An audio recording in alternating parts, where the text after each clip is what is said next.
Lumière d'hiver, il y avait déjà eu une première opération en 2019. Celle de 2020 n'a pas pu se tenir. Et donc là, on relance pour cette semaine 6 soirées. C'est un peu la nouveauté. C'est 6 soirées qui vont accompagner l'ensemble des populations et des forces actives du territoire sur le site de la citadelle à Rodemack. Alors autour de la citadelle s'est greffé quelques producteurs locaux qui assumeront ou qui accueilleront les gens certains soirs. Mais là, Rachel, je te laisserai un peu rentrer dans le détail de ça. Les différents visiteurs. À ce jour et à cette heure, on n'a pas de restrictions supplémentaires. Bien sûr, il y aura le contrôle du pass sanitaire dès l'entrée de la place de Gargan. Il y aura obligation de porter un masque durant le parcours. Donc c'est un parcours où un ensemble d'ateliers sont projetés ou sont visibles à la citadelle, avec un grand endroit, c'est la façade du pavillon des officiers, où là il y a quasiment tout un conte ou plusieurs contes qui sont racontés. Et en même temps, vous savez que depuis maintenant quelques temps, on a un artiste en résidence à la citadelle, Monsieur Ackerman, qui fabrique des arbres de vie, des arbres de paix, tout en matériel recyclé et autres. Et donc lui exposera également le soir-là. Pour les 6 soirées à venir, le site de Rodemack sera ouvert avec, bien entendu, la dernière dimanche soir, 28 novembre, voilà. Ah oui, le 27, c'est samedi. Voilà, donc la grosse nouveauté, c'est ça. C'est 6 soirées. C'est un travail avec les producteurs locaux, avec Ackerman qui est sur le site en permanence. Bien entendu, la CCE et les élus communautaires restent fidèles à leur manière d'opérer. C'est gratuit. Voilà. Nous espérons que nous n'aurons pas besoin de trop filtrer le site. Ça, aujourd'hui, c'est encore une inconnue. Aujourd'hui, vu qu'on est en plein air, vu qu'on est sur un site supérieur à 2 hectares, on espère pouvoir laisser les gens rentrer au fur et à mesure. Bien sûr, il va y avoir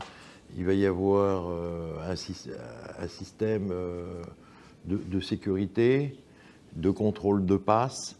Mais pour l'instant, on espère pouvoir laisser rentrer les gens au fur et à mesure qu'ils arrivent. Et donc, voilà, il va falloir que les gens, peut-être, eux aussi, s'organisent pour aller un peu tous les soirs de la semaine, de manière à ce qu'on n'ait pas une trop grosse affluence sur certains jours et d'autres jours pas.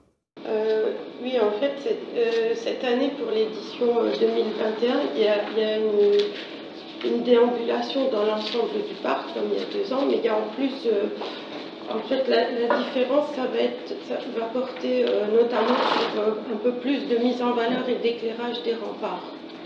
Et puis, il y a surtout ce mapping qui dure à peu près 10 minutes et qu'on va projeter à intervalle de 15 minutes sur le pavillon des officiers. Alors, comme l'a évoqué le président, on a vraiment eu la chance par rapport à la maison de production, c'est le nom de la maison de production, et Damien Fontaine, ils nous ont concocté vraiment une programmation sur mesure qui reprend à la fois les légendes lorraines, on va dire des légendes lorraines, bon, la légende de Saint-Nicolas bien évidemment, parce qu'on rentre dans la période des fêtes de Noël, et également la légende de Mira la Belle. Voilà, ça c'est ce qu'ils nous ont concocté au niveau des légendes lorraines.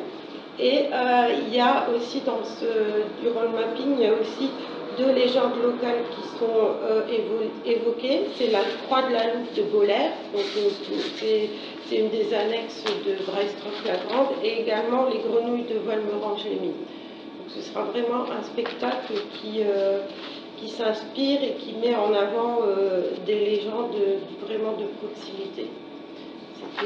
C'est ça qui nous avait, outre la renommée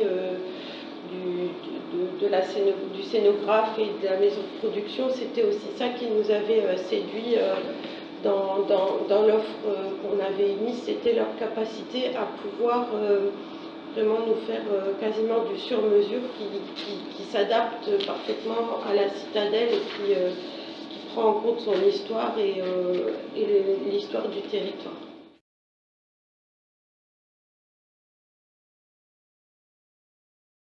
Il y a une partie du récit qui est portée par Françoise Cadol, et je pense que les gens reconnaîtront sa voix puisque c'est elle qui double en général Angelina Jolie, Sandra Bullock ou Patricia Arquette. Donc, et elle accompagne aussi des programmes pour les plus petits qui s'appellent l'heure du conte. Donc je pense que là il va y avoir voilà, je pense que de nombreux spectateurs présents vont se dire ah tiens, cette voix ne m'est pas inconnue, parce que souvent on reconnaît certains acteurs aussi par leur voix, en tout cas celle du doublage.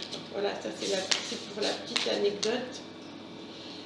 Et vous verrez aussi en matière d'anecdotes, il y a toute une série il y a un bestiaire et des affiches qu'on peut voir partiellement déjà sur notre affiche, qui sont dessinés par Armel Gaume. Et il est très connu pour de nombreuses illustrations, et rien que ça, on a mis à un endroit un petit panel de ces affiches qui ont été créées spécialement pour le spectacle.